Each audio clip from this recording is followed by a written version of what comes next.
السلام علیکم ورحمۃ اللہ وبرکاتہ۔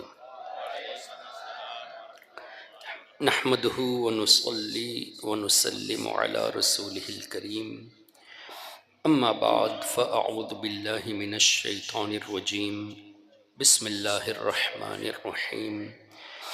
ان الدین عند اللہ الاسلام، قال النبی سیدنا محمد رسول اللہ صلی اللہ علیہ وسلم، المرء مع من احب، او کما قال علیہ الصلاۃ والسلام۔ غوث اعظم بمن بے سر و سامہ مدد، قبلہ دین مدد، کعبہ ایماں مدد۔ یا صاحب الناہور کلی ناصر، فی السمع والاعضاء وحسن الباصر، وبطول عمر لا بعمر قاصر، یا مجمع الخیرات عبد القادر رضی اللہ عنہ۔ معزز سادات عظام، علماء کرام، میرے محترم بزرگوں، دوستوں، بھائیوں اور پردے میں رہ کر سننے والی ماں اور بہنوں، الحمدللہ اللہ کا شکر و احسان کہ اللہ تعالیٰ نے آپ حضرات کے سامنے لب کشائی کا موقع عطا فرمایا، اور اس ضمن میں پوری کمیٹی کا اور بالخصوص مفتی جعفر علی مصباحی اور آپ کے امام صاحب اور آپ تمامی حضرات کا میں مشکور ہوں۔ اللہ تبارک و تعالی آپ کے اس شہر کے قطب الاقطاب حضرت سیدنا اسحاق مدنی رحمۃ اللہ علیہ کے صدقے میں مجھے حق کہنے کی توفیق عطا فرمائے۔ ہم سب کو اللہ تعالی حق سن کر حق کو قبول کرنے اور اس پر عمل کرنے کی توفیق عطا فرمائے۔ محترم حضرات، آپ جانتے ہیں میں سری لنکا سے ہوں، اگرچہ میرا آبائی وطن گجرات ہندوستان ہے، ہماری پیدائش سری لنکا کی ہے اور میری زبان اردو بھی نہیں ہے، اس لیے میری بول چال میں کوئی خامی نظر آئے تو آپ اسے نظر انداز کر دینا، اور علماء کرام سے میری گزارش ہوگی کہ گفتگو میں کوئی قابل اصلاح بات نظر آئے تو ضرور اصلاح بھی فرما دیں۔ محترم حضرات، رمضان شریف کا مہینہ بہت قریب ہے، یہ شعبان کا مہینہ ہے، اور سیدنا امام اعظم امام ابو حنیفہ رحمۃ اللہ علیہ کا وصال شریف بھی اسی شعبان میں ہوا تھا، اور ماشاءاللہ حضرت مفتی جعفر علی مصباحی صاحب نے امام اعظم کے کچھ واقعات بھی آپ کے سامنے پیش کیے۔ بس ایک بات سیدنا امام اعظم امام ابو حنیفہ رحمۃ اللہ علیہ کے تعلق سے میں نے ایک کتاب میں پڑھا تھا کہ 4 ایسے بزرگان دین، ویسے تو بہت سارے اللہ کے ولی ہیں، لیکن 4 ایسے بزرگ ہیں جن کے تعلق سے یہ مشہور ہے کہ نماز کی 1 رکعت میں پورا قرآن پڑھتے تھے، 1 رکعت میں قرآن کریم کی تلاوت فرماتے۔ ان میں سے ایک حضرت امیر المؤمنین سیدنا عثمان بن عفان رضی اللہ تعالیٰ عنہ، سبحان اللہ۔ اور ایک نام حضرت سیدنا سعید بن جبیر رضی اللہ تعالیٰ عنہ کا نام آتا ہے، اور ایک سیدنا امام اعظم امام ابو حنیفہ رحمۃ اللہ علیہ کا نام۔ سبحان اللہ۔ تو ہمارے بزرگ، اللہ اکبر، اللہ نے انہیں ایسا نوازا کہ اللہ تبارک و تعالی ان کے صدقے میں پوری دنیا میں کروڑوں کی تعداد میں لوگوں کو یہ توفیق بخشی کہ 1300 سال کا عرصہ گزر گیا، نہ میڈیا کا دور تھا، نہ کوئی اور ذریعہ تھا کہ ای میل کے ذریعے ہو یا واٹس اپ کے ذریعے ہو، کچھ ذریعہ نہیں، اور نہ ہی امام اعظم نے خود آ کر یہ کہا کہ میری تقلید کی جائے، نہ ہی امام شافعی، امام مالک، امام احمد نے یہ جگہ جگہ پر جا کر کہا کہ میری تقلید کی جائے، لیکن اللہ نے ان بندوں کو ایسی مقبولیت عطا فرمائی کہ دنیا بھر میں ان ائمہ کے تقلید کرنے والے کروڑوں کی تعداد میں موجود ہے۔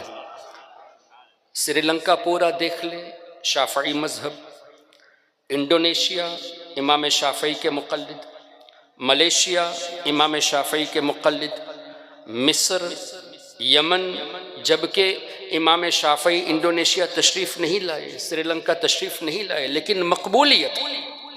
اسی طرح آپ کا ہندوستان، ساؤتھ کے کچھ علاقے چھوڑ کر اکثر علاقہ امام اعظم کی تقلید کرنے والے۔ اسی طرح آپ دیکھیں افغانستان، بنگلہ دیش اور دیگر ممالک، ازبکستان، ایسے ممالک میں بھی امام اعظم امام ابو حنیفہ رحمۃ اللہ علیہ کے مقلد ملیں گے۔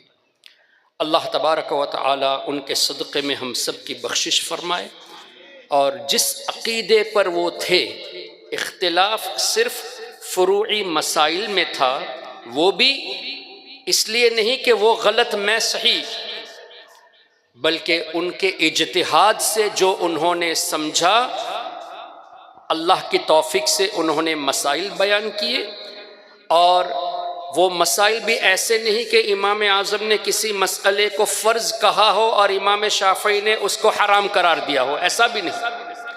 ایک جگہ اگر سنت ہے تو دوسری جگہ مستحب ہے، ایک جگہ اگر حرام ہے تو دوسری جگہ مکروہ تحریمی ہے۔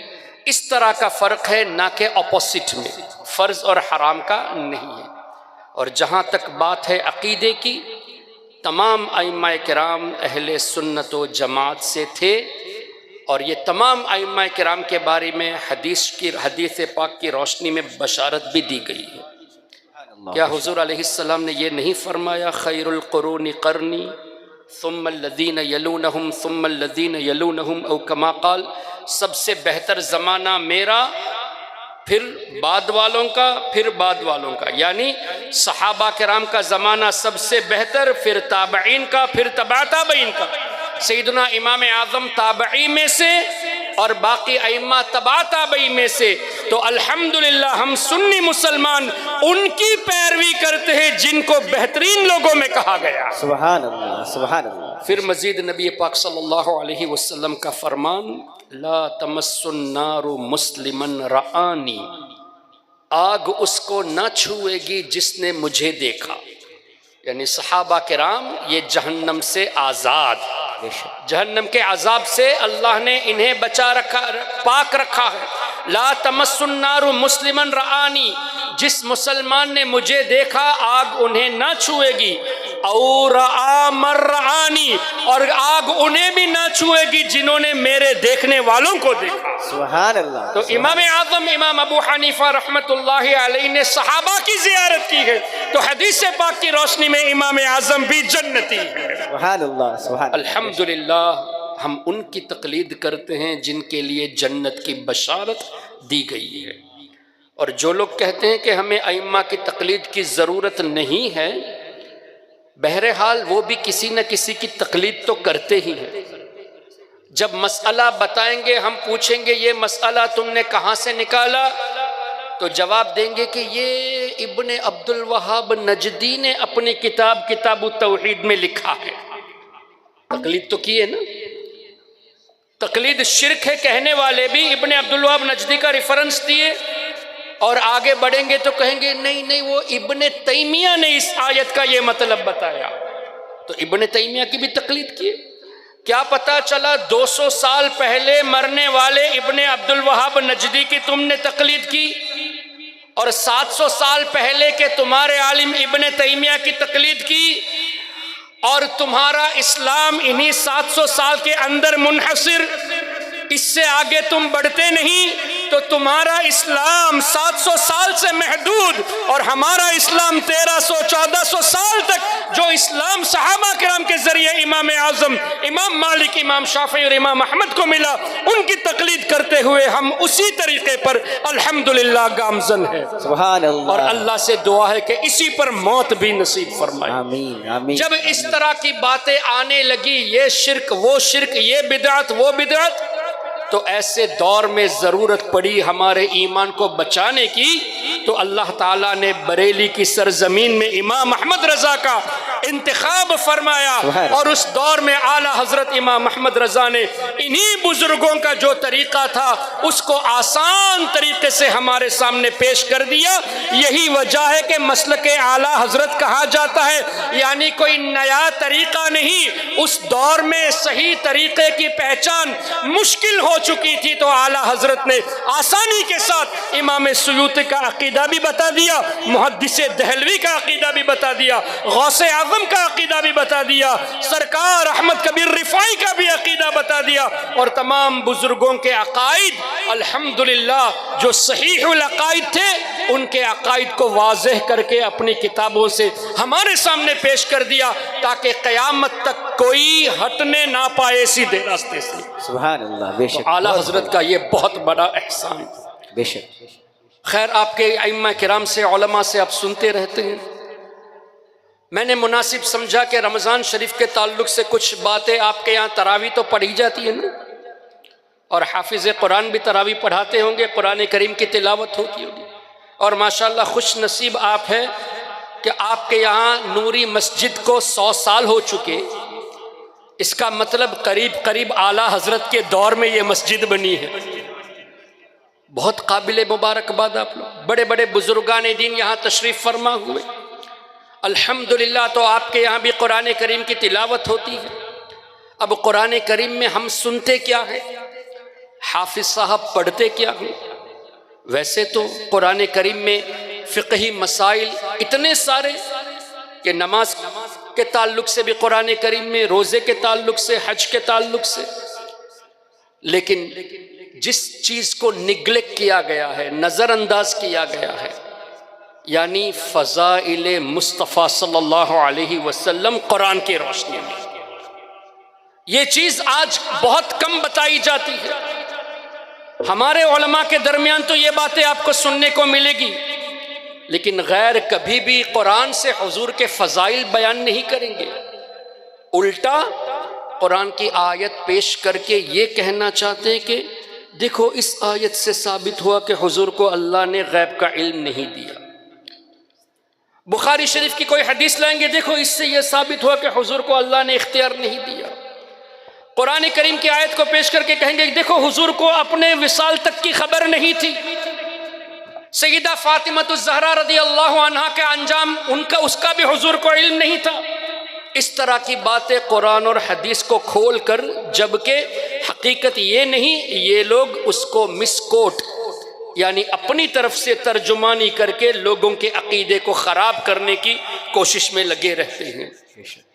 اب مجھے بتائیے، آپ کے یہاں کوئی بھی جو اسلام کا ماننے والا نہیں، جیسے یہودی ہو گئے، نصرانی ہو گئے، کیا کبھی آپ نے دیکھا کہ کوئی کرسچین نے انجیل، اصل انجیل تو اب موجود نہیں ہے، اب ان کے پاس جو ہے وہ بائبل کے نام سے ہے، کیا کبھی آپ نے دیکھا کہ کسی عیسائی نے بائبل کو کھولا ہو اور یہ ڈھونڈا ہو کہ کون سی ایسی روایت مل جائے بائبل میں جس سے حضرت عیسیٰ علیہ السلام کی شان کو گھٹا کر پیش کیا جائے؟ کوئی بھی نہیں کرتا۔ اور نہ ہی کسی یہودی کو آپ دیکھیں گے، اصل تورات بھی موجود نہیں، سب تحریف شدہ ان کے پاس ہے، لیکن اس میں بھی کبھی حضرت موسیٰ علیہ السلام کی برائی انہوں نے کھول کر دیکھی نہیں، یعنی ڈھونڈا نہیں کہ کون سی ایسی آیت مل جائے جس سے ہم اپنے طریقے سے پیش کر کے اللہ کے نبی موسیٰ علیہ السلام کی برائی کرے۔ لیکن آج کلمہ پڑھنے والا قرآن کھولتا ہی اس لیے کہ کون سی ایسی آیت ہمیں مل جائے جس سے حضور کی شان کو گھٹا کر پیش کیا جائے۔ حدیث کو ڈھونڈتے اسی لیے۔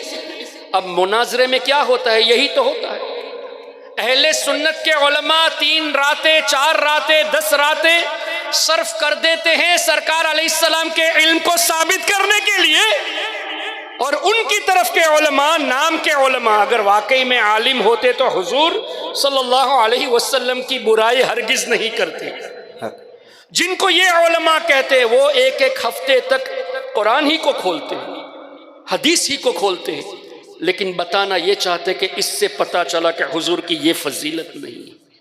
تو ضرورت اس بات کی ہے کہ جب حافظ صاحب تلاوت کرے تو ہمارے علماء اس کی تشریح کرے اور آپ لوگ سنیں، سمجھے اور مضبوطی سے قائم رہیں۔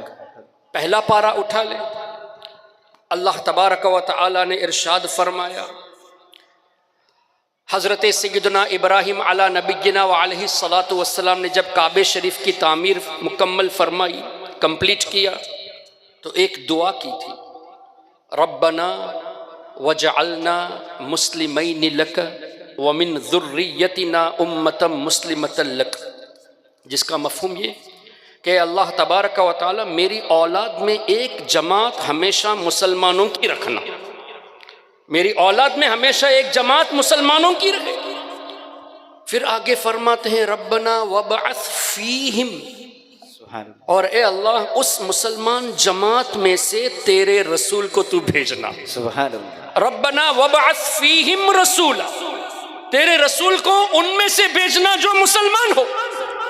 کیا پتا چلا ہمارے نبی صلی اللہ علیہ وسلم کے آبا و اجداد مسلمان، بے شک بے شک، اور قرآن کریم کی روشنی میں ربنا وابعث فیہم رسولا۔ سبحان اللہ، اور آج یہ نجدی کہتے ہیں کہ حضور علیہ الصلاۃ والسلام کے والدین معاذ اللہ کافر تھے، جہنمی ہیں، ان کے پاس کوئی دلیل نہیں، جو دلیل پیش کرتے ہیں وہ بھی اپنی طرف سے اپنا ترجمہ، اپنی تشریح پیش کر کے۔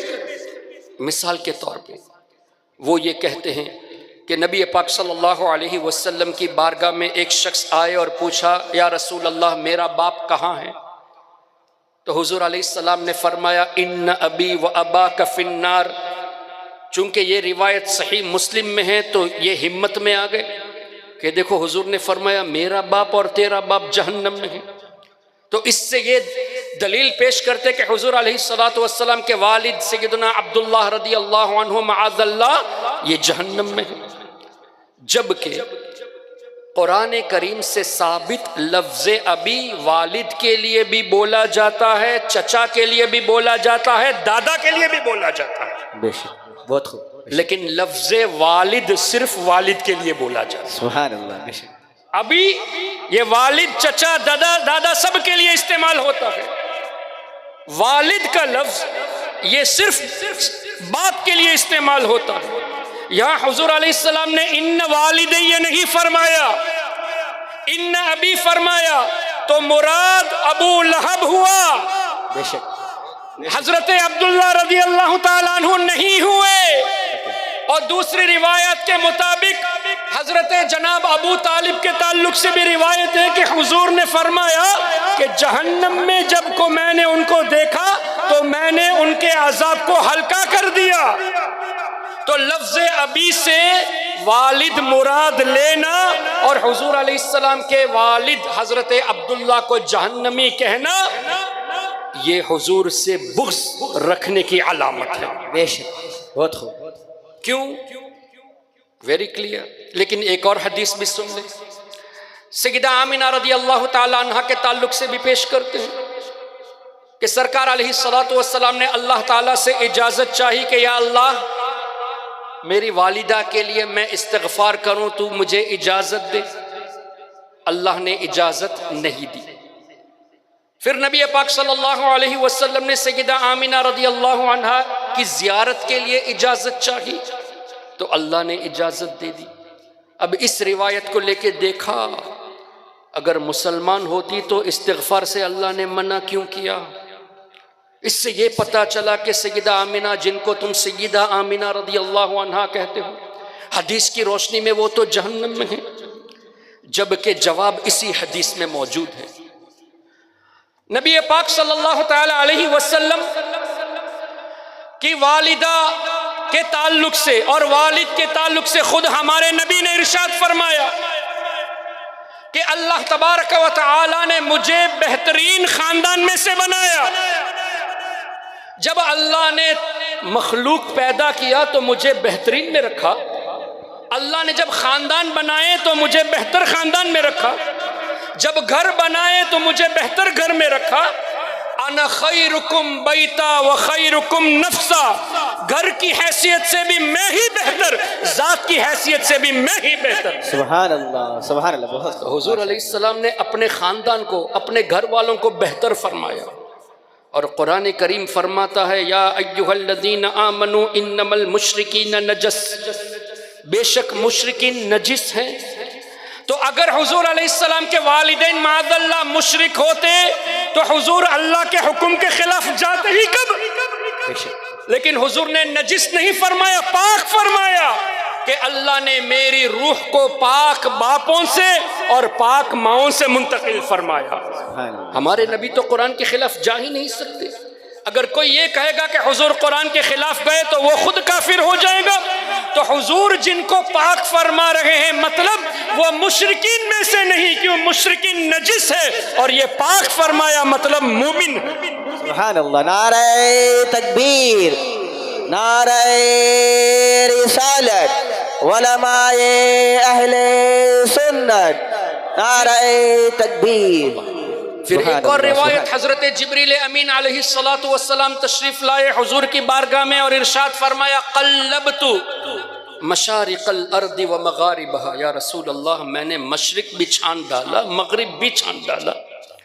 قلبت مشارق الارض و مغاربہا لم اجد رجلا افضل من محمد صلی اللہ علیہ وسلم او کما قال، یا رسول اللہ آپ سے بہتر کسی کو میں نے پایا ہی نہیں، اور آپ کے خاندان سے بہتر خاندان میں نے نہیں پایا۔ حدیث پاک، اسی حدیث پاک کا ترجمہ سیدی اعلیٰ حضرت نے اپنے انداز میں یوں بیان فرمایا، یہی بولے سدرہ والے۔ سبحان اللہ۔ سدرۃ المنتہا کس کا مقام ہے؟ جبریل امین علیہ السلام کا۔ بے شک۔ اور حضرت جبریل نے یہ فرمایا یا رسول اللہ میں نے سب چھان ڈالا، تو یہی بولے سدرہ والے چمنے جہاں کے تھالے، یا رسول اللہ سبھی میں نے چھان ڈالے، تیرے پائے کا نہ پایا، کیوں؟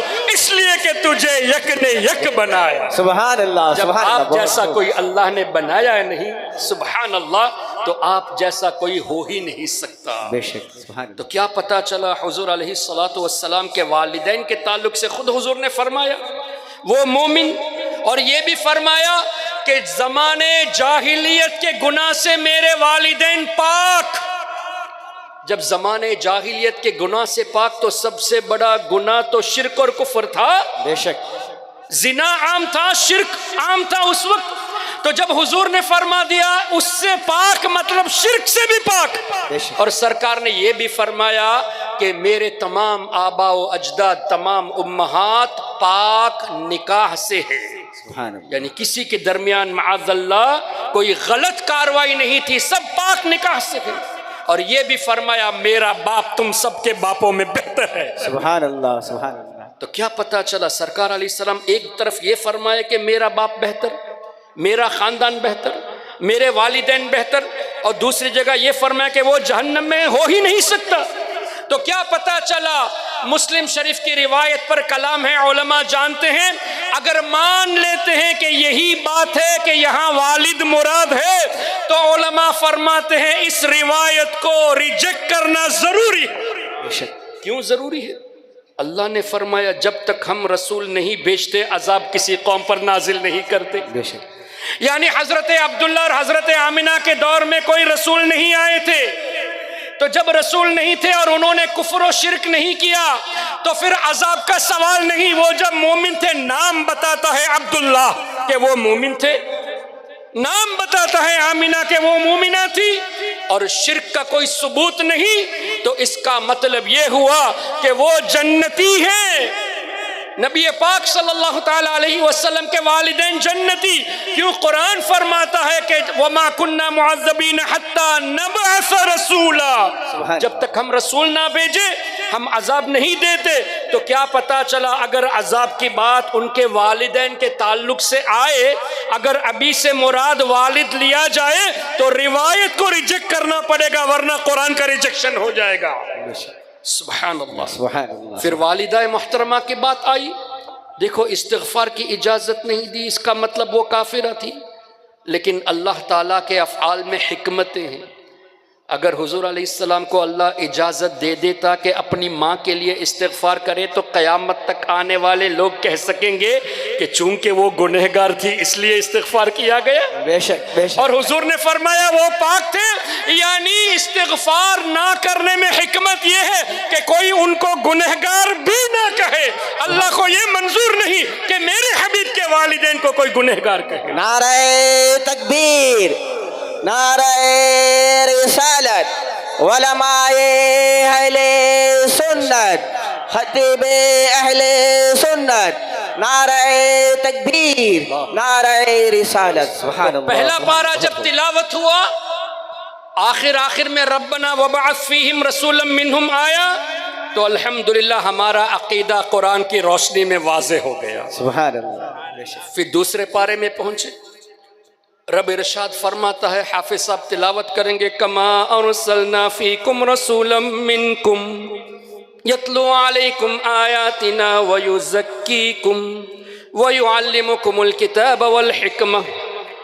اللہ نے فرمایا رسولوں کے تعلق سے، اور اپنے حبیب کی بات آئی تو رب فرماتا ہے میرا رسول ایسا ہے، وَيُزَكِّيكُمْ، تم سب کو پاک کرنے والا میں نے بنا کر بھیجا ہے۔ سبحان اللہ، سبحان اللہ۔ اللہ فرماتا ہے I have sent as a purifier، پاک کرنے والا بنا کر رب نے بھیجا ہے۔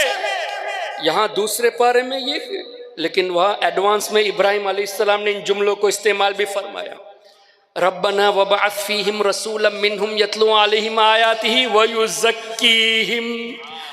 اے اللہ اپنے رسول کو بھیجنا، آخری نبی کو، میری اولاد میں جو مسلمان ہیں ان میں سے، اور وہ رسول ایسے جو تیری آیتوں کو تلاوت کرے اور لوگوں کو پاک کرے۔ تو حضور علیہ السلام پاک کرنے والے ہیں۔ اب کوئی نجدی یا دیوبندی یہ نہ کہے صرف صحابہ کو پاک کرنے والے، یہ نہ کہیں کہ صرف اس دور میں جو کفر میں تھے ان کو پاک کر کے صحابہ کرام صحابیت کی شرف سے نوازا، نہیں۔ آپ تفاسیر اٹھا لیجئے، چونکہ علماء موجود ہیں، آسانی سے میں بات کہہ سکوں گا، اس امید پر کہ اصلاح بھی میری ہو جائے گی اگر غلطی ہو تو۔ تفسیر طبری اٹھا لیجئے، امام طبری کا وصال ہجری 310 میں ہوا، 1100 سال پہلے کے بزرگ۔ تفسیر بغوی اٹھا لیجئے، امام بغوی کا وصال ہجری 516 میں ہوا، 900 سال پہلے کے بزرگ۔ تفسیر خازن دیکھیں، ہجری 700 کے قریب، یعنی 700 سال پہلے کے بزرگ۔ تفسیر بیداوی دیکھ لیں، تفسیر قرطبی ہجری 671، 800 سال پہلے کے بزرگ۔ ان تمام تفاسیر میں آپ کو ملے گا سورہ جمعہ، یسبح للہ ما فی السماوات وما فی الارض الملک القدوس العزیز الحکیم هو الذی بعث فی الامیین رسولا منہم، اور آگے کی آیت ہے وآخرین منہم لما یلحقوا بہم۔ تو مفسرین فرماتے ہیں یا وآخرین منہم سے مراد وہ تمام لوگ جو قیامت تک آنے والے ہیں، ان سب کو حضور پاک کرنے والے ہیں۔ سبحان اللہ، سبحان اللہ۔ نعرہ تکبیر، نعرہ رسالت، خطیب اہل سنت، نعرہ تکبیر، سبحان اللہ، سبحان اللہ۔ تمام لوگ جو قیامت تک آنے والے ہیں ان سب کو پاک کرنے والے ہیں۔ اور یہ بخاری شریف میں بھی روایت موجود، خود ہمارے نبی صلی اللہ علیہ وسلم نے ارشاد فرمایا، انا محمد صلی اللہ علیہ وسلم، میں محمد جس کی سب سے زیادہ تعریف کی، انا احمد، میں احمد ہوں جو سب سے زیادہ اللہ کی تعریف کرنے والا، انا الماحی الذی یمحو اللہ بی الکفر، میں مٹانے والا ہوں، اللہ میرے ذریعے کفر مٹا دیتا ہے۔ سبحان اللہ، سبحان۔ حضور نے یہ نہیں فرمایا کہ میں جب تک ظاہری زندگی میں ہوں تبھی تک نہیں، مطلق فرمایا الذی یمحو اللہ بی الکفر۔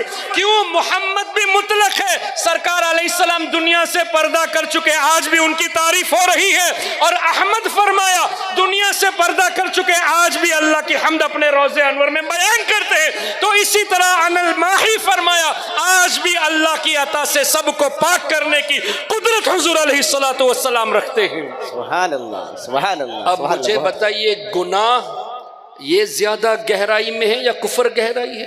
ذرا کفر گہرا ہے۔ گناہ تو معاف ہو جائیں گے، یا تو استغفار سے یا اللہ فضل فرمائے گا تو معاف ہو جائیں گے، لیکن کفر جب تک توبہ کرے نہ، کلمہ نہ پڑھے، دوبارہ اسلام میں داخل نہ ہوگا۔ تو میرے آقا صلی اللہ علیہ وسلم کفر کو مٹانے والے ہیں، تو حضور کا گناہ مٹانا ہم گنہگاروں کا حضور کے لیے کون سی بڑی بات ہے؟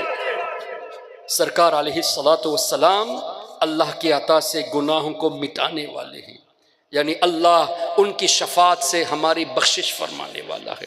تو میں یہ عرض کر رہا تھا، دوسرا پارہ جب حافظ صاحب تلاوت کریں گے تو وَيُزَكِّيكُمْ کا لفظ آئے گا تم سب کو پاک کرنے والے، اور آگے پڑھیں گے وَيُعَلِّمُكُمُ الْكِتَابَ وَالْحِكْمَةَ تم سب کو کتاب اور حکمت سکھانے والے۔ اور حضور علیہ السلام نے خود ارشاد فرمایا انما بعثت معلما، بے شک میں بحیثیت معلم کے ایز اے ٹیچر بھیجا گیا ہوں۔ تو ہمارے آقا کائنات کے ٹیچر ہے، کائنات کے معلم ہیں۔ اے نجدیوں کہاں گئی تمہاری عقل؟ لفظ امی کا ترجمہ حضور کو ان پڑھ کہتے ہو، جب حضور فرماتے ہیں کہ میں سب کا ٹیچر ہوں۔ انما بعثت معلما، معلم کو جاہل کہنا، معلم کو الٹریٹ کہنا، یہ کہاں کا انصاف ہے؟ اور قرآن میں اللہ نے فرمایا سب کو علم سکھانے والے، قرآن سکھانے والے، حکمت سکھانے والے، ان کو لفظ امی لے کر جاہل کہنا، یہ کون سے قرآن پر عمل ہوا؟ لیکن وہ کہیں گے نہیں اللہ نے قرآن میں کئی جگہ امی فرمایا، حالانکہ امی کے معنی کئی ایک ہے، اصل کو بھی امی کہا جاتا ہے، اور اسی طرح مکہ شریف کو بھی ام القری امی کہا جاتا ہے، کئی معنی ہیں۔ تو آسانی سے سمجھنے کے لیے معنی یہ ہوا کہ اللہ کے سوا کسی سے نہیں پڑھے، صرف اللہ حضور علیہ السلام کا ٹیچر ہے، کسی مخلوق سے حضور نہیں پڑھے۔ بے شک اگر پڑھے ہوتے تو کوئی کہنے والا کہتا جس نبی کا تم کلمہ پڑھتے ہو وہ تو میرے شاگرد ہے۔ اللہ کو یہ منظور نہیں کہ کوئی میرے نبی کو اپنا شاگرد کہہ کے پکارے۔ بے شک تو امی کا معنی یہ نہیں کہ معاذ اللہ ان پڑھ۔ دیکھیے ایک چیز ہوتی ہے آپ کا مجھے لکھتے ہوئے اور پڑھتے ہوئے نہ دیکھنا۔ آپ نے مجھے لکھتے ہوئے نہیں دیکھا، اس کا مطلب یہ نہیں کہ میں لکھنا نہیں جانتا۔ جاننا اور ہے، نہ دیکھنا اور ہے، اور نہ جاننا اور ہے، ان دونوں میں فرق ہے۔ سرکار علیہ الصلاۃ والسلام لوگوں کے سامنے لکھتے ہوئے نہیں دکھے، کیوں؟ یہ بھی قرآن فرماتا ہے، اللہ نے فرمایا تاکہ لوگ یہ نہ کہے کہ قرآن آپ نے لکھا ہے، قرآن کسی مخلوق کا ہے، یہ کوئی نہ کہے۔ تو اللہ کے اس فعل میں حکمت یہ تھی کہ حضور علیہ الصلاۃ والسلام لوگوں کے سامنے لکھتے پڑھتے نظر نہیں آئے تاکہ لوگ قرآن پر انگلی نہ اٹھائے۔ لیکن مفسرون اور محدثون فرماتے ہیں حضور علیہ الصلاۃ والسلام دنیا سے جانے سے پہلے لکھے بھی ہیں اور پڑھے بھی ہیں۔ اب مزید قرآن کی روشنی میں الذين يتبعون الرسول النبي الأمي الذي يجدونه مكتوبا عندهم في التوراة والإنجيل يأمرهم بالمعروف وينهاهم عن المنكر، اس آیت کریمہ میں اللہ نے ہمارے آقا کی 9 صفت بیان فرمائی۔ الذين يتبعون الرسول، اللہ فرماتا ہے جو اس رسول کی اتباع کرتے ہیں، الرسول حضور کے لیے۔ آگے فرمایا النبی، تیسرے نمبر پر فرمایا امی، پھر یجدونہ مکتوبا عندہم فی التوراۃ والانجیل، میرے حبیب کی شان تورات میں بھی موجود، میرے حبیب کی شان انجیل میں بھی موجود۔ یأمرہم بالمعروف، نیکیوں کا حکم دینے والے، وینہاہم عن المنکر، برائیوں سے روکنے والے، ویحل لہم الطیبات، پاک چیزوں کو حلال کرنے والے، جس کے لیے جو چاہے حضور حلال فرما دے، قرآن سے ثابت ہے۔ بے شک وَيُحَرِّمُ عَلَيْهِمُ الْخَبَائِثَ، ناپاک چیزوں کو حرام قرار دینے والے۔ بے شک وَيَضَعُ عَنْهُمْ إِصْرَهُمْ وَالْأَغْلَالَ الَّتِي كَانَتْ عَلَيْهِمْ، لوگوں کے بوجھ کو ہلکا کرنے والے۔ سبحان اللہ۔ تو ہمارے آقا دافع البلا ہوئے، قرآن سے ثابت۔ بے شک ہمارے آقا مختار ہوئے جس کے لیے جو چاہے حلال فرما دے، بے شک مختار ہوئے جس کے لیے جو چاہے حرام فرما دے۔ بے شک اب اللہ نے فرمایا 9 جگہ 9 صفتیں۔ اب میں آسانی سے آپ کو سمجھانے کے لیے کہوں کہ آپ ابھی مولانا نے میرے تعارف میں بہت کچھ کہہ دیا، جبکہ میں اس کی اہلیت نہیں رکھتا۔ دعا ہے کہ اللہ تعالیٰ ان کے الفاظوں کو میرے حق میں قبول فرمائے۔ یہ اگر مجھے کہے کہ حافظ احسان حافظ ہیں، حافظ احسان نے کتابیں کچھ پڑھی ہے، حافظ احسان تاجر ہے، حافظ احسان اچھے آدمی ہے، حافظ احسان میں یہ خوبی ہے، لیکن حافظ احسان جاہل ہے، کیا یہ تعریف ہوئی یا برائی ہے؟ 4-5 آپ نے صفت بیان کر کے لفظ جاہل کہہ دیا تو تمام تعریفوں میں پانی پھر گیا نا، یہ تو برائی ہوئی، یہ تو انسلٹ ہوا۔ اے اے نجدی اگر تم امی کا ترجمہ ان پڑھ کرتے ہو، جاہل کہتے ہو، تو کیا پتا چلا تم یہ اللہ پر الزام لگاتے ہو کہ اللہ نے رسول بھی کہا، نبی بھی کہا، پاک کرنے والا بھی کہا، اور آخر میں جاہل بھی کہہ دیا، تو اللہ کو بلیم کرنا ہوا۔ تب امی کا معنی یہ نہیں کہ ان پڑھ، بلکہ امی کا معنی اللہ کے سوا کسی سے نہیں پڑھے۔ بے شک اس پر بھی دلیل یہی حافظ صاحب آپ کو تلاوت میں سنائیں گے۔ کیا اللہ نے نہیں فرمایا وَعَلَّمَ آدَمَ الْأَسْمَاءَ كُلَّهَا؟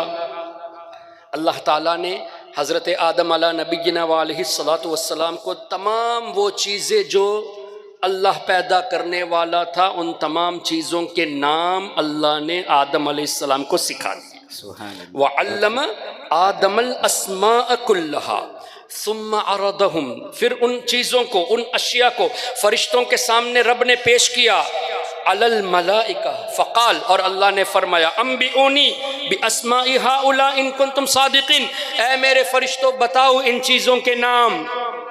تو فرشتوں نے جواب دیا سبحانک، اللہ تیری ہی ذات پاک ہے، لا علم لنا، ہمارے پاس علم نہیں، بس اتنا ہی جانتے ہیں، الا ما علمتنا، جو تو نے سکھایا وہی ہم جانتے ہیں۔ بے شک۔ پھر اللہ نے کیا فرمایا، یا آدم، اے میرے نبی، انبئہم باسمائہم، آپ فرشتوں کو ان کے نام بتا دیجئے، سبحان اللہ۔ فرشتوں کو آپ بتا دیجئے۔ کیا پتا چلا حضرت آدم علیہ السلام فرشتوں کے بھی استاذ۔ بے شک۔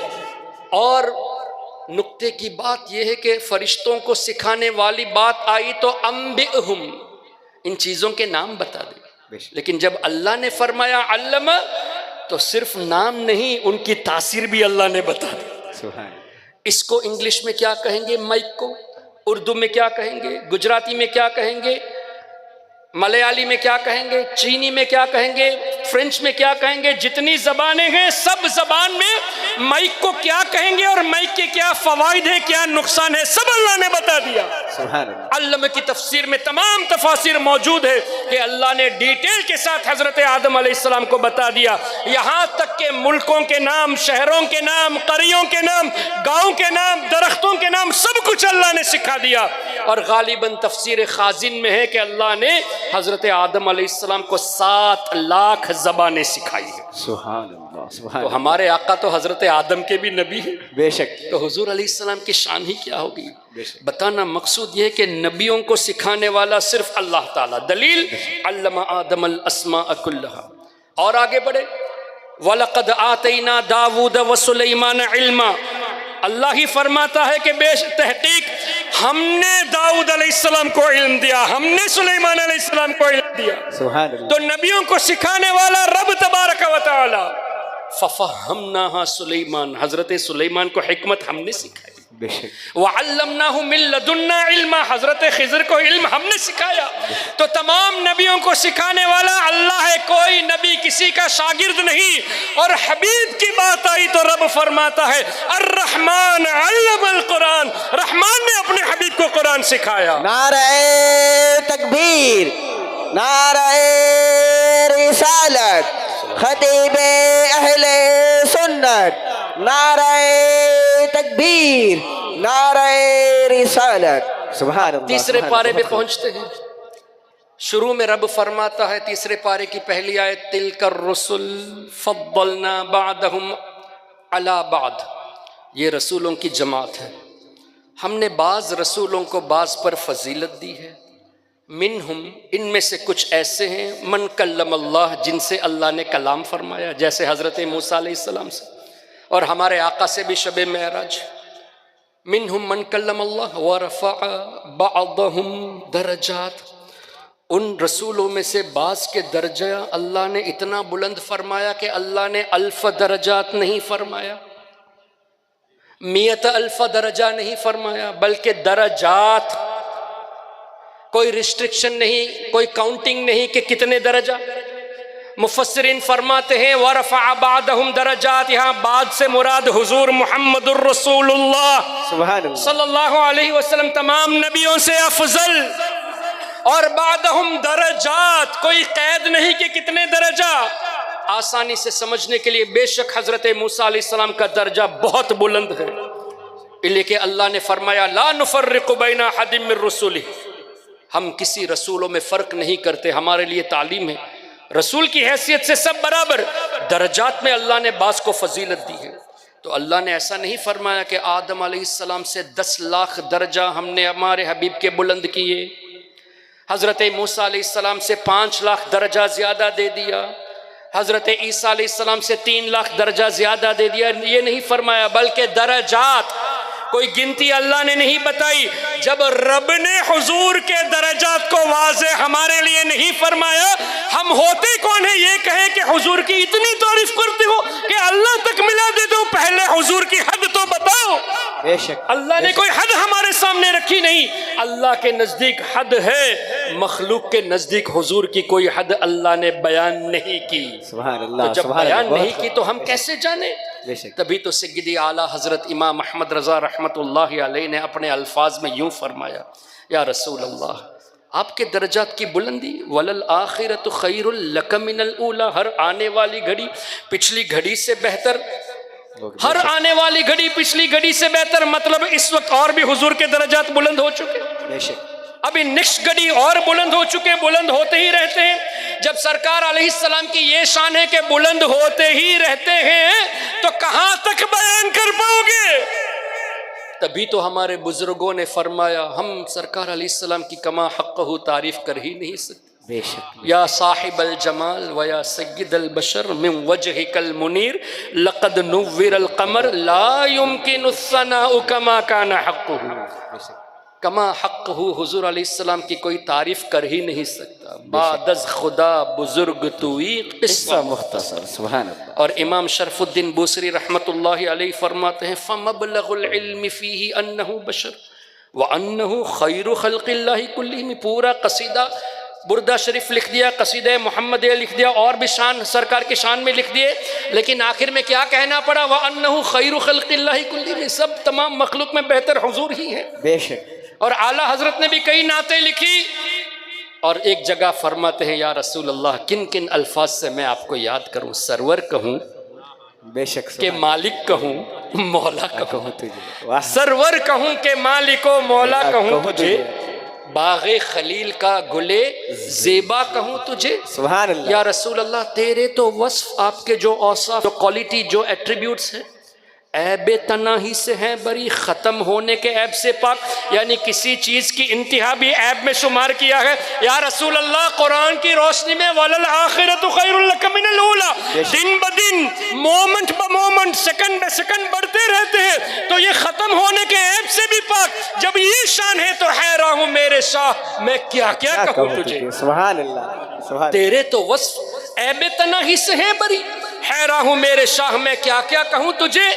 اور نتیجے میں یہ بتا دیا، لیکن رضا نے سبحان اللہ، ختم سخن اس پہ کر دیا، بے شک، خالق کا بندہ خلق کا آقا آقا کا۔ کہوں تجھے، سبحان اللہ، سبحان اللہ۔ اور اس بے کو شک۔ اور آسان لفظوں میں اعلیٰ حضرت کے بڑے صاحبزادے حجت الاسلام مولانا حامد رضا خان رحمت اللہ علیہ نے اس طرح بیان فرمایا، یا رسول اللہ، محمد مصطفیٰ نور خدا، نام خدا تم ہو، شہ خیر الورا، شان خدا صلی علی تم ہو، یا رسول اللہ، حبیب کبریا تم ہو، امام الانبیاء تم ہو، محمد مصطفیٰ تم ہو، محمد مجتبیٰ تم ہو، سبحان اللہ، غریبوں درد مندوں کی دوا تم ہو، دعا تم ہو، بے شک، واہ، فقیروں بے نواؤں کی صدا تم ہو، ندا تم ہو، بے شک، ہمارے ملجا و ماوا، ہمارا آسرا تم ہو، سہارا بے سہاروں کا شہ ہر دو سرا تم ہو، غریبوں کی مدد بے بس کا بس روحی فدا تم ہو۔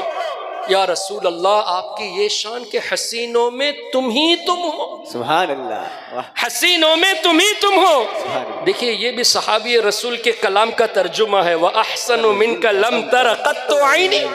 واجب، سیدنا حسان بن ثابت نے فرمایا، یا رسول اللہ، کسی آنکھ نے عیب جیسا کوئی حسین دیکھا ہی نہیں۔ بے شک، وَأَجْمَلُ مِنْكَ لَمْ تَلِدِ النِّسَاء، اور دیکھتا بھی کیسے جب کسی ماں نے جنا ہی نہیں۔ واہ، تو حضور جیسا حسین کوئی ہے ہی نہیں۔ تو حجت الاسلام مولانا حامد رضا خان فرماتے ہیں، حسینوں میں تم ہی تم ہو، نبیوں میں تم ہی تم ہو، سبحان اللہ، کہ محبوب خدا تم ہو، واہ، نبی الانبیاء تم ہو۔ سبحان اللہ، سبحان اللہ، اور آگے فرماتے ہیں، یا رسول اللہ، اور کن کن الفاظ سے آپ کو یاد کروں؟ الفاظ ختم ہو جائیں گے، آپ کی تعریف ختم نہیں ہوگی۔ کیوں ختم نہیں ہوگی؟ یہ بھی نص قرآن، قرآن کی ایک آیت سے علماء کرام کی تفاسیر کی روشنی میں آپ کے سامنے پیش کر دوں۔ رب نے ارشاد فرمایا قُلْ لَوْ كَانَ الْبَحْرُ مِدَادًا لِكَلِمَاتِ رَبِّي سبحان اللہ لَنَفِدَ الْبَحْرُ قَبْلَ أَن تَنْفَدَ كَلِمَاتُ رَبِّي وَلَوْ جِئْنَا بِمِثْلِهِ مَدَدًا۔ سبحان اللہ جس کا مفہوم یہ کہ اللہ فرماتا ہے اگر پورے سمندر کو سیاہی بنا لو۔ دیکھیے ایک قلم جو ہوتی ہے اس میں ایک یا دو قطرے پانی کے ہوتے ہیں، پورا سمندر اس میں نہیں ہے، خالی ایک یا دو قطرے پانی اس میں ملے ہوئے، اور اس ایک قلم سے 100-200 صفحات لکھ سکتے ہیں۔ تو ایک دو قطرے سے 100 صفحات، تو ایک جگ پانی سے کتنے قلم بن جائیں گے؟ لاکھوں کی تعداد میں صفحات ہوں گے۔ ایک ندی سے پورا پانی لے کر اگر انک بنا لیں گے تو کروڑوں اربوں کی تعداد میں صفحات۔ یہاں تو اللہ سمندر کی بات کر رہا ہے، سبحان اللہ لو کان البحر مدادا لکلمات ربی، پورے سمندر کو اگر سیاہی بنا کر اللہ کی آیتوں کی تفسیر بیان کرنے کے لیے کوئی لکھتا رہے، یہ سمندر سوکھ جائے گا، یعنی انک بن کر ختم ہو جائے گا، لیکن اللہ کی باتیں ختم نہیں ہوگی۔ سبحان اللہ وَلَوْ جِئْنَا بِمِثْلِهِ مَدَدًا، اسی طرح کا ایک اور سمندر بھی لے آؤ اور اس سے بھی سیاہی بنا لو اور اللہ کی آیتوں کی تفسیر لکھتے جاؤ، اللہ کے کلام کی تفسیر ختم نہیں ہوگی، یہ دوسرا سمندر بھی سوکھ جائے گا، اللہ یعنی وہ بھی انک بن کے ختم ہو جائے گا۔ ماشاء اور آگے رب نے فرمایا غالباً سورہ لقمان میں وَلَوْ أَنَّ مَا فِي الْبَحْرِ مِن شَجَرَةٍ أَقْلَامٍ، روئے زمین کا تذکرہ، وَلَوْ أَنَّ مَا فِي الْأَرْضِ زمین کا تذکرہ، روئے زمین میں جتنے درخت ہے ان تمام درختوں کو قلم بنا لو، اقلام۔ وَلَوْ أَنَّ مَا فِي الْأَرْضِ مِن شَجَرَةٍ أَقْلَامٍ، کتنے درخت آپ کے اس شہر میں ہیں؟ گنے ہیں کبھی؟ پورے آندھرا پردیش میں کتنے درخت ہوں گے؟ پورے ہندوستان میں کتنے درخت ہوں گے؟ یہاں تو روئے زمین کی بات ہے، روئے زمین کے جتنے درخت ہیں سب کو یوز کر کے قلم بنا لیا جائے، وَالْبَحْرُ يَمُدُّهُ، اور پورے سمندر کو سیاہی بنا لیا جائے۔ سبحان اللہ روئے زمین کے تمام درخت کو قلم اور پورے سمندر کو سیاہی بنایا جائے، وَالْبَحْرُ يَمُدُّهُ مِن بَعْدِهِ سَبْعَةُ أَبْحُرٍ، اس کے بعد 7 مزید سمندر، ایک سمندر تو ختم ہو گیا، اور 7 سمندر بھی لے آؤ اور اس سے بھی سیاہی بنا لو، من بعدہ 7 ابحر ما نفدت کلمات اللہ، اللہ کی باتیں ختم تب بھی نہیں ہوگی۔ سبحان اللہ سبحان اللہ، تو اللہ کی باتوں کی تفسیر کوئی بیان ہی نہیں کر سکتا۔ بے شک اس میں کیا ہے؟ رب ارشاد فرماتا ہے وَلَا أَصْغَرَ مِن ذَلِكَ وَلَا أَكْبَرَ إِلَّا فِي كِتَابٍ مُبِينٍ، اللہ نے نہ کوئی چھوٹی چیز چھوڑ رکھی ہے نہ کوئی بڑی چیز، ہر چیز کا تذکرہ موجود۔ وَلَا رَطْبٍ وَلَا يَابِسٍ إِلَّا فِي كِتَابٍ مُبِينٍ، نہ کوئی خشک چیز اللہ نے چھوڑی نہ ترش چیز چھوڑی، ہر چیز کا بیان قرآن میں موجود ہے۔ وَنَزَّلْنَا عَلَيْكَ الْكِتَابَ تِبْيَانًا لِكُلِّ شَيْءٍ، 7ویں پارے میں اے حبیب جو قرآن جو کتاب ہم نے آپ پر نازل کیا اس میں ہر چیز کا تفصیلی بیان ہے۔ حضور کو اللہ نے تفصیلی بیان والا قرآن نازل فرمایا، یعنی حضور علیہ السلام قرآن کی تفصیل جانتے ہیں، یہاں تک کہ اللہ نے فرمایا ثم ان علینا بیانہ، اے حبیب اس قرآن کی تشریح کرنا آپ کے لیے یہ ہمارے ذمہ کرم ہے، ہم آپ کو قرآن کی تشریح بتائیں گے، ہم آپ کو سکھائیں گے اس کا بیان۔ کیا پتا چلا قرآن میں ہر خشک و تر کا ذکر، ہر چھوٹی بڑی چیز کا ذکر، ہر چیز کا تفصیلی بیان، تمام باتیں اللہ نے حضور کو سکھا دی۔ الرحمن علم القرآن، وہ قرآن جس میں ہر چیز کا بیان۔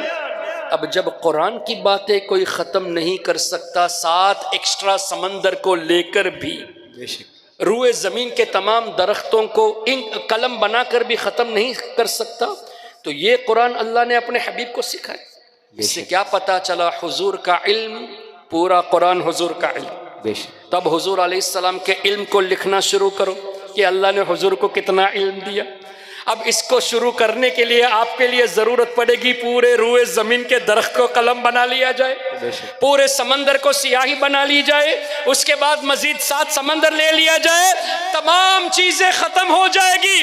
جیسے قرآن نہیں ختم ہوگا، وہ قرآن اللہ نے حضور کو سکھایا، حضور کا ایک وصف علم مصطفیٰ، اس کو ہم ختم نہیں کر سکتے، تو سرکار کی پوری شان کیسے بیان کر سکتے؟ نعرہ تکبیر، نعرہ رسالت، خطیب اہل سنت، نعرہ تکبیر۔ تو ہمارے آقا نعرہ کی شان ہے رسالت۔ کہ ایک وصف صرف سرکار کا علم، اس کو ہم بیان نہیں کر سکتے، تو سرکار کی پوری ثنا کیسے بیان کر سکتے؟ تو مولانا حامد رضا خان فرماتے ہیں یا رسول اللہ، اللہ نے آپ کو وہ مراتب عطا فرمائے، ایسی بلندیاں عطا فرمائی، ایسا قرب عطا فرمایا، لیکن خدا کہتے نہیں بنتی۔ ہم آپ کو خدا تو نہیں کہہ سکتے، خدا کہتے نہیں بنتی۔ آگے فرماتے ہیں جدا کہتے نہیں بنتی، سبحان اللہ۔ خدا کہتے نہیں بنتی، جدا کہتے نہیں بنتی۔ اب نتیجہ خدا پر اس کو چھوڑا ہے۔ سبحان اللہ، سبحان اللہ۔ خدا کہتے نہیں بنتی، جدا کہتے نہیں بنتی، خدا پر اس کو چھوڑا ہے، وہی جانے کہ کیا تم ہو، اللہ کے سوا کوئی آپ کو جان ہی نہیں سکتا۔ بے شک، سبحان اللہ۔ پوری مخلوق میں سرکار کی کما حقہ شان کوئی جان ہی نہیں سکتا۔ کیوں؟ اللہ نے بنایا ہی ایسا، اللہ نے ہمارے سامنے حضور کی کوئی حد مقرر ہی نہیں کی۔ بے شک، تو ہم کیسے سرکار کی پوری شان بیان کر سکتے ہیں؟ اللہ اکبر۔ تبھی تو اعلیٰ حضرت نے ایک جگہ پہ یہ بھی فرمایا کہ اللہ نے فرمایا فَأَوْحَى إِلَىٰ عَبْدِهِ مَا أَوْحَى، اللہ نے جو وحی نازل فرمانی تھی اپنے حبیب پر وہ فرما دی۔ شب معراج کا تذکرہ جس سورہ میں ہے وَالنَّجْمِ إِذَا هَوَىٰ، وہاں یہ آیت موجود ہے، یعنی اللہ تعالیٰ نے شب معراج حضور پر اتنا کرم فرمایا کہ ایسے رموز و اسرار عطا فرمائے، اس کو علماء 3 حصے میں بیان کرتے ہیں۔ ایک حصہ یہ کہ حضور علیہ السلام نے پوری امت کو اس سے آگاہ فرما دیا، جیسے نماز کا تحفہ ملا، السلام علیکہ ایہا النبی، یہ معاملہ، اور دیگر بخشش کے کیا کہتے ہیں خوشخبری، اور اسی طرح صدقے کی فضیلت، کئی چیزیں اللہ کے حبیب نے ہمارے سامنے بتا دیا۔ لیکن کچھ رموز، کچھ سیکرٹس ایسے تھے جو خاص صرف مخصوص صحابہ کو بتایا گیا، اور کچھ رموز ایسے ہیں جو مخصوص صحابہ کو بھی نہیں بتایا۔ 3 کیٹیگری ہے، ایک سب کے لیے، ایک مخصوص لوگوں کے لیے، اور وہ علم بھی اللہ نے عطا فرمایا جس کا حضور نے تذکرہ نہیں فرمایا۔ اللہ جانے کیا دیا، لینے والے حبیب جانے کیا لیا۔ بے شک۔ تو اعلیٰ حضرت نے اس پر غور کیا تو فرمایا ہو سکتا ہے لوح قلم کو معلوم ہو۔ لوح و قلم کو کیوں؟ لوح محفوظ میں ہر چیز لکھی ہوئی ہے نا، تمام لوگوں کی تقدیر، تمام مخلوق کی تقدیر۔ آپ ابھی یہاں بیٹھے ہیں، یہ لوح محفوظ میں لکھا ہوا ہے۔ اس محفل کے بعد آپ کیا کریں گے وہ بھی لکھا ہوا، آنے سے پہلے کیا کر رہے تھے وہ بھی لکھا ہوا ہے۔ تمام مخلوق کی تقدیر لکھی گئی، اور قلم کو بھی اس کا علم ہے۔ تبھی تو بخاری شریف کی حدیث دیکھیں، یہ سب آتی ہیں باتیں تو کوئی اعتراض نہیں، جب سرکار کی بات آتی ہے تو کیسے اعتراض یہ لوگ کرتے ہیں؟ اللہ نے فرمایا جب قلم کو پیدا کیا اکتب، اے قلم لکھ، تو قلم نے سوال کیا اے اللہ ما اکتب، میں کیا لکھوں؟ تو رب نے حکم فرمایا تمام مخلوق کی تقدیر لکھو۔ کیا پتا چلا؟ قلم نے لوح محفوظ میں تقدیر لکھی، اس کا مطلب لوح محفوظ میں ما کانا وما یکن، جو ہو چکا وہ بھی لکھا ہوا ہے، جو ہونے والا ہے اس کا بیان بھی موجود ہے۔ تو قلم کو ما کانا وما یکون کا علم ہے، اور لوح محفوظ کو بھی ما کانا وما یکون کا علم ہے۔ لیکن نجدی جب ہم کہتے ہیں کہ حضور کو اللہ نے ما کانا وما یکون کا علم سکھایا، تب کہتے ہیں یہ شرک ہے، یہ تو اللہ کے برابر ہو گیا۔ تو اب قلم کے بارے میں کیا کہو گے؟ کیا اللہ کا علم اور قلم کا علم برابر ہو گیا؟ کیا اب لوح کا علم اور اللہ کا علم برابر ہو گیا؟ نہیں، مخلوق کا علم محدود ہے اور اللہ کے علم کی کوئی حد نہیں۔ بے شک۔ تو اگر حضور پر ما کانا وما یکن کا کوئی اعتراض کرے تو اسے چاہیے کہ قلم پر بھی اعتراض کرے، لوح محفوظ پر بھی اعتراض کرے۔ خیر بات طویل ہوتی جا رہی ہے۔ اعلیٰ حضرت فرماتے ہیں لوح محفوظ میں ہر چیز ہے، تو ہو سکتا ہے لوح محفوظ نے سنا ہو کیا باتیں ہوئی، اور عرش اللہ کی مخلوق میں سائز میں سب سے بڑا ہے، اور تو ہو سکتا ہے عرش نے سنا ہو وہ گفتگو کیا رہی، جبریل امین بہت قریب رہے حضور علیہ السلام کے، لیکن سدرۃ المنتہا سے آگے نہ بڑھ سکے۔ لیکن سرکار علیہ السلام نے اس طرح نہیں فرمایا اے جبریل راستے بھر میرا ساتھ دیے، اب چھوڑ کے کہاں جا رہے ہو، بلکہ روایات موجود حضور نے فرمایا اے جبریل تیری کوئی خواہش ہے تو بتا دو۔ یہ نہیں فرمایا کہ مجھے چھوڑ کر کہاں جاتے ہو، نہیں، تیری کوئی خواہش ہے تو بتا دو۔ تو جبریل امین نے فرمایا ہاں یا رسول اللہ، خواہش یہ ہے کہ آپ کی امت جب پل صراط سے گزرے تو میں اپنے پروں کو بچھا دوں۔ سبحان اللہ۔ اعلیٰ حضرت نے اس روایت کو پڑھا تو تحریر فرمایا، کہتے ہیں اہل صراط روح امی کو خبر کرے۔ اہل صراط، پل صراط کے پاس جو فرشتے رہتے ہیں ان سے کہہ دو کہ روح امین جبریل امین کو جا کے خبر کر دے۔ کیا خبر کرنا؟ آپ کی جو خواہش تھی نا کہ میں پر بچھاؤں، وہ موقع آ گیا ہے۔ سبحان اللہ۔ اہل صراط اے فرشتوں روح امی کو خبر کرے۔ کس چیز کی خبر؟ ارے جاتی ہے امت نبوی فرش پر کرے، اب اپنے پروں کو بچھا دیجئے، آپ کی خواہش تھی۔ تو حدیث کی روشنی میں یہ شعر لکھ دیا۔ پھر امام اہل سنت کو خیال آیا جبریل امین تو نورانی پر والے ہیں، نوری مخلوق ہے۔ اپنی عاجزی کا بھی اظہار فرمایا، ہم گنہگار بندے، ہمارے پیر جبریل امین کے پر پر لگے، یہ ادب کے خلاف نظر آتا ہے۔ یا رسول اللہ ان کی خواہش کے مطابق چلو، ہم نے یہ اعلان کر دیا کہ اہل صراط روح امی کو خبر کرے، جاتی ہے امت نبوی فرش پر کرے، لیکن یا رسول اللہ آپ سے بھی ہم گزارش کرتے ہیں آپ کچھ ایسا کرم فرما دے کہ جبریل اپنی خواہش کے مطابق پر تو بچھا دے، لیکن ایسے ہمیں پار کرا دیجئے کہ پر کو خبر تک نہ ہو۔ سبحان اللہ۔ سبحان اللہ۔ پل سے اتارو رہ گزر کو خبر نہ ہو، جبریل پر بچھائے تو پر کو خبر نہ ہو۔ ایسی تیزی سے گزار دیجئے یا رسول اللہ کہ وہ بچھائے، ان کی خواہش بھی پوری ہو جائے اور ہم گنہگاروں کے پیر۔ تو حضور علیہ السلام کا امتی ہونا یہ ہمارے اوپر اللہ کا بہت بڑا احسان۔ سرکار کا جتنا، اللہ کا جتنا شکر ادا کرو یہ کم ہے کہ خیر الامم میں سے اللہ نے ہمیں بنایا، بہترین امت میں بنایا۔ اور پھر 5ویں پارے کی تلاوت کریں گے تو اللہ ارشاد فرماتا ہے فلا وربک، اے میرے حبیب تیرے رب کی قسم۔ اللہ اپنے حبیب سے اپنی قسم فرما رہا ہے، سبحان اللہ۔ فلا وربک، اے میرے حبیب تیرے رب یعنی میری قسم، لا یؤمنون، لوگ اس وقت تک مومن نہیں ہوں گے، حتی یحکموک فیما شجر بینہم، جب تک معاملات میں جو فیصلہ آپ کو حکم نہ بنائے، حتی یحکموک فیما شجر بینہم۔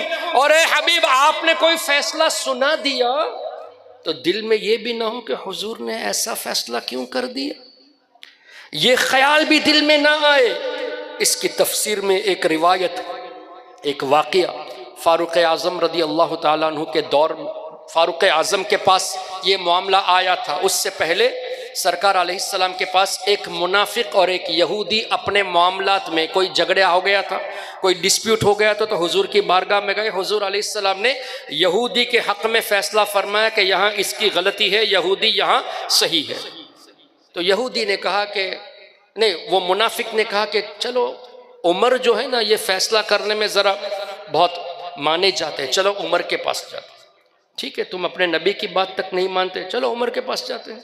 تو فاروق اعظم کی بارگاہ میں گئے تو یہ کیس پیش کیا، لیکن یہودی نے کہا کہ عمر سن لیجئے، آپ کے پاس آنے سے پہلے ہم آپ کے نبی کے پاس گئے تھے اور انہوں نے فیصلہ میرے حق میں دیا، لیکن اس نے آپ کے نبی کا فیصلہ قبول نہیں کیا جبکہ اپنے کو مسلمان کہتا ہے۔ تو فاروق اعظم نے تحقیق فرمائی، کیا یہ یہودی سچ کہہ رہا ہے؟ تو اس شخص نے کہا ہاں، مجھے حضور کا فیصلہ منظور نہیں، اس لیے آپ کے پاس آئے۔ فاروق اعظم اندر گئے، اپنا فیصلہ تلوار سے سنا دیا، اس کا سر تن سے الگ کر دیا۔ اب ایک آواز اٹھنے لگی کہ عمر نے کسی مسلمان کو قتل کر دیا، عمر نے مسلمان کو قتل کر دیا۔ یہ خبر جب حضور علیہ السلام تک پہنچی تو حضور نے اس طرح فرمایا، میں یہ گمان نہیں کرتا کہ عمر کسی مسلمان کا قتل کرے، مجھے یہ گمان نہیں کہ عمر کسی مسلمان کا قتل کرے۔ اس آیت کی تفسیر میں یہ واقعہ مفسرون نے لکھا تو رب نے کیا فرمایا، اے حبیب تیرے رب کی قسم صرف آپ کا حاکم بنانا نہیں بلکہ آپ نے فیصلہ سنا دیا، اس فیصلے پر کوئی شک کوئی رنجش بھی نہیں ہونی چاہیے. جو آپ نے فیصلہ سنا ہے اسے دل سے جب تک نہ مانے وہ مسلمان نہیں ہے. تو فاروق اعظم نے مسلمان کو قتل نہیں کیا، منافق کو قتل کیا تھا. سبحان اللہ. نعرہ تکبیر، نعرہ رسالت، علماء اہل سنت، نعرہ تکبیر. تو فلا وربک لا یؤمنون حتی یحکموک فیما شجر بینہم ثم لا یجدوا فی انفسہم حرجا مما قضیت، جو فیصلہ آپ نے سنایا، ویسلموا تسلیما. اس طرح کی کئی آیات قرآن کریم میں ہیں، آپ سنتے رہیں گے، اپنے علماء سے ایمان تازہ ہوتا جائے گا. آپ لوگوں سے گزارش ہے کہ تراویح کی نماز میں آپ شریک ہوں، علماء سے سنیں، حفاظ سے سنیں، اور ان سے کہے کہ ان آیتوں کی تشریح بھی کرے، تفسیر بیان کرے، تاکہ ہمارے ایمان مضبوط ہو. اور مضبوط کر کے آج الحمدللہ آپ کے یہاں سب سنی ہیں. کل کوئی آپ کو بہکانے آئے تو جواب دینے کی قابلیت آپ کے اندر ہونی چاہیے. اللہ تعالی ہم سب کو نبی پاک صلی اللہ علیہ وسلم کی سچی محبت نصیب فرمائے. ہم سب کو اللہ تعالیٰ ایمان والی زندگی، ایمان والی موت، اور موت کے وقت سرکار غوث اعظم کا دیدار نصیب فرمائے. سبحانک اللہم وبحمدک اشہد ان لا الہ الا انت استغفرک واتوب الیک. السلام علیکم ورحمۃ اللہ. نہیں اشارہ فرمایا ٹائم ہو گیا کہ نہیں، تو حضرت کا حکم تھا تو میں ظاہر پرمیشن کا معاملہ ہے، 9:30 کو ختم کرنا تھا نا حضرت. خیر مسئلہ نہیں. کیا تقریر سننا چاہتے ہیں تمامی حضرات؟ اگر آپ کی طرف سے اجازت ہو تو پھر حضرت اور تقریر فرمائیں گے. قانونی معاملہ کو لحاظ رکھا جائے. اللہم صلی علی سیدنا و مولانا محمد معدن الجود والکرم وعلی آلہ وصحبہ وبارک وسلم. صلاۃ و سلام علیک یا رسول اللہ صلی اللہ علیہ وسلم. تو محترم حضرات، رب تبارک و تعالی اپنے کلام میں اپنے حبیب کی کیسی شان بیان فرماتا. آگے بڑھتے ہیں. سورہ توبہ 10ویں پارے کی جب تلاوت ہوتی ہے تو اللہ نے فرمایا وَلَوْ أَنَّهُمْ رَضُوا مَا آتَاهُمُ اللَّهُ وَرَسُولُهُ. کیا مفہوم ہوا؟ اللہ فرماتا ہے، ہم نہیں کہتے. کیا ہی اچھا ہوتا مسلمان اس بات پہ راضی ہو جاتے جو اللہ نے دیا اور اس کے رسول نے دیا. سبحان اللہ. دینے والا اللہ ہے، لیکن اللہ فرماتا ہے ما آتاہم اللہ ورسولہ، جو اللہ نے دیا اور اس کے رسول نے دیا. یعنی حضور علیہ السلام اللہ کی عطا سے بانٹتے ہیں، دیتے ہیں. تبھی تو اعلیٰ حضرت نے فرمایا یا رسول اللہ، رب یہ فرماتے ہیں رب ہے معطی، یہ ہے قاسم. یہ تھے قاسم نہیں فرمایا، یہ ہے قاسم. کیوں؟ محمد الرسول اللہ کا مطلب کیا ہوا؟ محمد اللہ کے رسول تھے نہیں ہیں. جب رسول ہیں تو دافع البلا بھی ہیں، جب رسول ہیں تو رؤوف و رحیم بھی ہیں، جب رسول ہیں تو رحمت للعالمین ہیں، جب سب صفات موجود ہیں تو قاسم بھی ہیں. بے شک. سبحان اللہ. بے شک. تو اللہ نے فرمایا کیا ہی اچھا ہوتا. اب اس سے کیا پتہ چلا؟ آپ سے کوئی پوچھے کہ حافظ صاحب، مولانا صاحب آپ کی طبیعت کیسی ہے؟ یہ کہیں گے الحمدللہ اللہ کا کرم اور اس کے رسول کا کرم. اس طرح کا جواب دینا قرآن کے خلاف نہیں، قرآن کے مطابق ہے. کیوں؟ وَلَوْ أَنَّهُمْ رَضُوا مَا آتَاهُمُ اللَّهُ وَرَسُولُهُ. تو آج کے بعد کوئی طبیعت پوچھے الحمدللہ اللہ کا کرم اور اس کے رسول کا کرم، یہ شرک نہیں، قرآن کے مطابق ہے. بے شک. لیکن یہ جب آپ کہیں گے تو کچھ لوگوں کے چہرے بگڑ بھی جائیں گے. ایسا کیوں کہتے ہو؟ تو ان سے کہنا اس کا جواب بھی یہی سورہ توبہ میں موجود ہے. حافظ صاحب نے آج ہی تلاوت کی ہے تراویح میں، اسی سورہ توبہ میں موجود ہے وَمَا نَقَمُوا إِلَّا أَنْ أَغْنَاهُمُ اللَّهُ وَرَسُولُهُ مِنْ فَضْلِهِ. منافقوں کو کون سی چیز بری لگی؟ یہی نا کہ مسلمان کو اللہ نے بے نیاز کیا اور اس کے رسول نے بے نیاز کیا. سبحان اللہ. بے نیاز کرنے والی ذات اللہ کی ہے، لیکن اللہ فرماتا ہے مسلمانوں کو اللہ نے بے نیاز کیا اور اس کے رسول نے بے نیاز کیا. تو حضور علیہ السلام کو بے نیاز ماننا، یہ یعنی مسلمانوں کو بے نیاز کرنے والا ماننا قرآن کی روشنی میں، اور کسی کا چہرہ بگڑتا ہے تو اس کا تذکرہ بھی قرآن میں موجود. کیا پتا چلا خوش ہونے والا صحابہ کے طریقے طریقے پر ہے اور منہ بگاڑنے والا منافقوں کو فالو کرتا ہے۔ سبحان اللہ، بہت خوب۔ اب فیصلہ ان کے اوپر ہے۔ اگر ان کے چہرے بگڑتے ہیں تو منافقین کی صفت بیان کی گئی کہ منافقوں کو یہ برا لگا کہ مسلمان کو اللہ نے بے نیاز کیا اور اس کے رسول نے بے نیاز کیا۔ خوش کون ہوتے ہیں؟ مومن۔ تو صحابہ کے طریقے پر وہ ہے جو یہ کہے کہ الحمدللہ اللہ کا کرم اور اس کے رسول کا کرم۔ پھر اسی سورہ توبہ 11واں پارہ جب تلاوت ہوتی ہے تو حافظ صاحب پڑھیں گے لقد جاءکم رسول من انفسکم عزیز علیہ ما عنتم حریص علیکم بالمؤمنین رؤوف الرحیم۔ سبحان اللہ۔ اب مجھے صرف اس جملے پر گفتگو کرنی ہے، بالمؤمنین رؤوف الرحیم۔ کیا مطلب؟ مومنین کے لیے حضور علیہ السلام رؤوف بھی ہیں، رحیم بھی ہیں۔ کون فرماتا ہے؟ میں کہتا ہوں، آپ کہتے نہیں، اللہ فرماتا ہے بالمؤمنین۔ مومنین کے لیے میرا حبیب، میں نے ان کو رؤوف بھی بنایا، رحیم بھی بنایا۔ تبھی تو اعلیٰ حضرت نے فرمایا تم ہو رؤوف و رحیم، تم ہو حفیظ و مغیث، کیا ہے وہ دشمن خبیث، تم ہو تو پھر خوف کیا، تم پہ کروڑوں درود۔ سبحان اللہ۔ اور رؤوف و رحیم کا تذکرہ بھی اعلیٰ حضرت نے اسی نعت میں فرمایا بھی ہے۔ تو کیا پتہ چلا مومنین کے لیے حضور رؤوف بھی ہیں، رحیم بھی ہے۔ آج بھی رؤوف ہیں، آج بھی رحیم ہے، کیوں؟ رسول تو ہیں نا۔ اللہ نے فرمایا وَاعْلَمُوا أَنَّ فِيكُمْ رَسُولَ اللَّهِ، جان لو تمہارے درمیان اللہ کے رسول موجود ہیں۔ حضور علیہ السلام دنیا سے پردہ کیے تب کسی صحابی نے کان فیکم رسول اللہ نہیں پڑھا، ان فیکم ہی پڑھا کہ اب بھی رسول موجود ہیں۔ تابعین نے بھی اس آیت کو چینج نہیں کیا کہ کان فیکم رسول اللہ، نہیں، ان فیکم رسول اللہ، رسول ہمارے درمیان موجود ہے۔ جب رسول ہیں اور کلمہ بھی اللہ کے رسول ہیں تو رؤوف بھی ہیں، رحیم بھی ہیں۔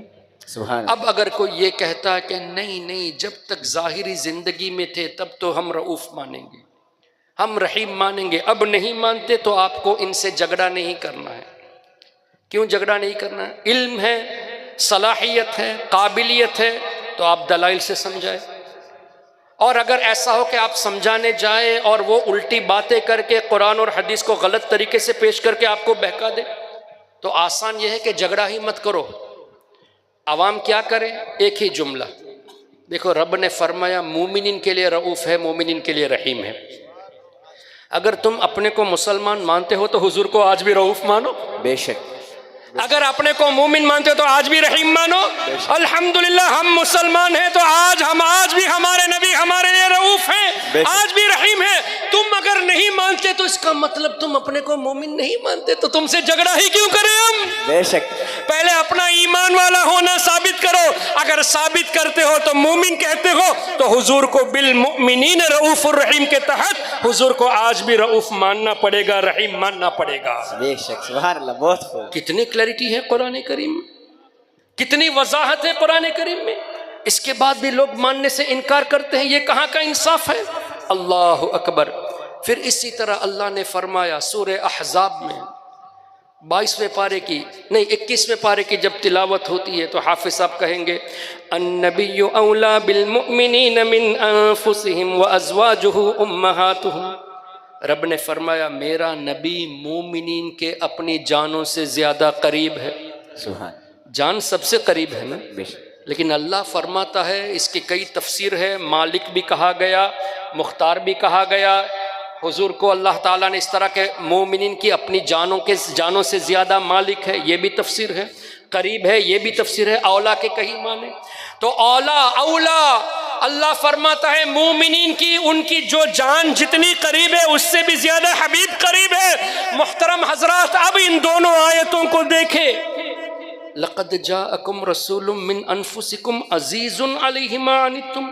رب فرماتا ہے میرے جو یہ رسول ہیں نا، ان کی شان یہ ہے کہ تمہارا مشقت میں پڑنا میرے نبی کو گراں گزرتا، یعنی تم لوگوں کو تکلیف ہوتی ہے تو حضور علیہ السلام کو یہ تکلیف ہوتی ہے۔ ہمارے اوپر کوئی تکلیف آتی ہے تو میں نہیں کہتا، رب فرماتا ہے حضور علیہ السلام کو گراں گزرتا ہے۔ کب گراں گزر؟ ابھی تکلیف ہمیں ہوئی ہے، ہم یہاں ہندوستان میں اس وقت موجود ہیں، یہاں کسی کو تکلیف ہوئی اور مدینہ شریف میں حضور آرام فرما رہے ہیں، لیکن قرآن ہے، آپ انکار نہیں کر سکتے۔ عزیز علیہ ما عنتم، حضور کو معلوم ہے ہمیں کیا تکلیف پہنچی ہے۔ تو ہماری تکلیف، ہماری جان کو تکلیف ہوتی ہے، لیکن جان سے پہلے حضور کو پتہ چل جاتا ہے۔ کیوں؟ لوح محفوظ میں جب سب کچھ لکھا ہے۔ اب مجھے بتائیے، کیا اللہ بھول سکتا ہے؟ اللہ بھولنے سے پاک ہے۔ جب بھولنے سے پاک ہے تو لوح محفوظ میں اللہ تعالیٰ نے تقدیر لکھی کیوں؟ اللہ تو بھولنے سے پاک ہے، وہ تو جانتا ہے۔ اس کے دربار میں اعمال پیش کرنے کی حاجت کیا ہے؟ لیکن اس میں بھی حکمت ہے۔ علماء فرماتے ہیں لوح محفوظ میں لکھنے کی حکمت یہ ہے کہ اللہ کے فرشتے اور اللہ کے اولیاء جان سکے کہ بندوں کی تقدیر میں کیا ہے، اور وہ دعا کر کے بندوں کی تقدیر کو بری ہو تو بھلی کرا دے۔ سرکار غوث پاک نے کیا یہ نہیں فرمایا کہ میری آنکھیں ہمیشہ لوح محفوظ کو دیکھتی ہے؟ تو اولیاء کرام لوح محفوظ کو دیکھتے ہیں، یہاں تک کہ اولیاء کرام دعا کر کے ہماری تقدیریں بھلی بھی کر دیتے ہیں۔ تبھی تو حضور مفتی اعظم ہند مصطفیٰ رضا خان رحمۃ اللہ علیہ نے فرمایا جو قسمت ہو میری بری اچھی کر دے، جو قسمت ہو میری بری اچھی کر دے، جو عادت ہو بد کر بھلی غوث اعظم۔ آپ تو لوح محفوظ کو دیکھتے ہیں، آپ ہماری تقدیر اگر بری ہے تو آپ دعا کر کے اچھی کرا دیجیے، ہماری عادتیں بری ہو تو اس کو بھلی کر دیجئے۔ تو اس طرح اس لیے کہا جاتا ہے کہ غوث پاک نے فرمایا میں لوح محفوظ کو دیکھتا ہوں، اور یہ اس لیے بھی ہے کہ اللہ بھولنے سے پاک، اللہ نے لکھا ہے تو اس میں حکمت یہ بھی ہے کہ اولیاء کرام دیکھ کر بندوں کی حاجت روائی فرما دے، ان کی پریشانیاں اللہ کی بارگاہ میں دعا کر کے دور فرما دے۔ تو سرکار علیہ السلام تو تمام نبیوں کے سردار، مخلوق میں افضل، تو حضور علیہ السلام کا جاننا یہ کوئی بعید نہیں ہے، بلکہ یہاں تک مفسرون فرماتے ہیں اسی 5ویں پارے میں وَعَلَّمَكَ مَا لَمْ تَكُنْ تَعْلَمْ، اللہ نے فرمایا اے حبیب ہم نے آپ کو وہ تمام چیزیں سکھا دی جو آپ نہیں جانتے تھے۔ دیکھیے اللہ فرماتا ہے جو نہیں جانتے تھے ہم نے سکھا دیا۔ اگر مان لیتے ہیں اے نجدی حضور لکھنا نہیں جانتے تھے، اب تو جانتے ہیں مانو، کیوں؟ رب نے فرمایا جو نہیں جانتے تھے ہم نے سکھا دیا۔ کسی واقعے کو پیش کر کے کہ تو اس وقت حضور کو یہ نہیں معلوم تھا، ارے اب تو معلوم ہے، کیوں؟ جو نہیں جانتے وہ سکھا دیا۔ جب اللہ نے سب کچھ سکھا دیا تو اب ان باتوں کو پیش کرنا یہ بغض ہے، یہ ایمان کا حصہ نہیں، یہ ایمان کی علامت نہیں، یہ بغض کی علامت ہے، اور اللہ کے سکھانے پہ اعتراض کرتے ہو۔ اللہ نے فرمایا جو نہیں جانتے تھے ہم نے سکھا دیا، اور تم کہتے ہو کہ نہیں اب بھی یہ نہیں معلوم، تو اللہ کے سکھانے پر اعتراض ہوا، اور دعویٰ کرتے ہو کہ ہم تو قرآن والے ہیں، ہم تو حدیث والے، ارے جھوٹے ہو تم۔ اس آیت کی تفسیر اور علمہ البیان سورہ رحمان میں اس آیت کی تفسیر میں مفسرون فرماتے ہیں علم علم الاولین والآخرین، اللہ نے حضور کو اولین کا علم بھی سکھایا، آخرین کا علم بھی سکھایا۔ سبحان اللہ، سبحان اتنا ہی نہیں وَضَمَائِرُ الْقُلُوبِ، لوگوں کے دلوں میں کیا ہے وہ بھی اللہ نے اپنے حبیب کو سکھا دیا۔ سبحان اللہ۔ تو ہمیں اگر کوئی تکلیف پہنچتی ہے تو حضور کو علم ہے، عزیز علیہ ما عنتم۔ اور سورہ احزاب کی آیت النبی اولا بالمؤمنین، مومنین کی اپنی جانوں سے زیادہ قریب۔ اے نجدی اگر اپنے کو مومن مانتے ہو تو حضور کو آج بھی قریب مانو۔ بے شک ہم مومن ہیں، ہم سے نبی قریب ہے، تم نہیں مانتے تمہارا پرابلم، جب تم اپنے کو مومن نہیں مانتے تو جھگڑا کیوں؟ اس طرح کی کئی باتیں قرآن کی روشنی میں ہمارے عقائد الحمدللہ واضح ہوتے ہیں، اور یہ سب چیزیں ہمارے بزرگوں کے احسان کی وجہ سے ہے۔ ہمارے بزرگوں نے محنت کر کے اس دور میں جب ٹائپنگ کا دور نہیں تھا، بہت مشکل حالات میں بھی کتابیں تحریر فرما کر ہمارے ایمان کو بچائے۔ ہمیں چاہیے ان بزرگوں کی تعلیمات پر ہم عمل کریں۔ اعلیٰ حضرت امام اہل سنت کی تعلیمات جو بزرگوں کی روشنی میں ہیں اس کو عام کیا جائے۔ اللہ تعالی ہم سب کو ایمان والی زندگی، ایمان والی موت، اور موت کے وقت حضور غوث پاک کا دیدار نصیب فرمائے۔ سبحانک اللہم و بحمدک اشہد ان لا الہ الا انت استغفرک و اتوب الیک۔ السلام علیکم ورحمۃ اللہ۔